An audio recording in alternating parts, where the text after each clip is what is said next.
ও মালিক, ও আল্লাহ, ইয়া আল্লাহ, আল্লাহ আমরা আর জুলুম করবো না, আল্লাহ আমরা আর জুলুম করবো না, আল্লাহ আমরা আর গুনাহ করবো না। আল্লাহ আমাদেরকে আপনি গুনাহমুক্ত জীবন দান করেন, আল্লাহ আমাদের তাকওয়ার জীবন দান করেন। আল্লাহ আমাদের ভিক্ষা চাই, আল্লাহ আপনার রহমতের ভিক্ষা চাই, আল্লাহ আপনার রহমতের ভিক্ষা চাই। আল্লাহ আপনার জমিনে বের হয়ে এসেছি, আল্লাহ আমাদের পাপের ফসল হিসেবে আমরা আজ কষ্ট ভোগ করছি। আল্লাহ আমাদের প্রতি আপনি রহম করেন, আল্লাহ আমাদের গুনাহের কারণে আমাদের আযাব দিবেন না, আল্লাহ আমাদের গুনাহের কারণে আল্লাহ আমাদের পশু পাখির কষ্ট দিবেন না, আল্লাহ আমাদের গুনাহের কারণে আমাদের পরিবেশকে ধ্বংস করবেন না।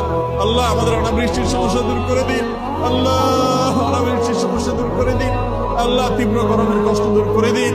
ও মুহাম্মদ সাল্লাল্লাহু আলাইহি সাল্লামের রব, ও মুহাম্মদ সাল্লাল্লাহু আলাইহি সাল্লামের রব, আমাদের প্রতি আপনি রহমত ভিক্ষা দান করেন, আল্লাহ আমাদের প্রতি আপনি রহমত ভিক্ষা দান করেন, আল্লাহ আপনার রহমতের ভিক্ষা চাই।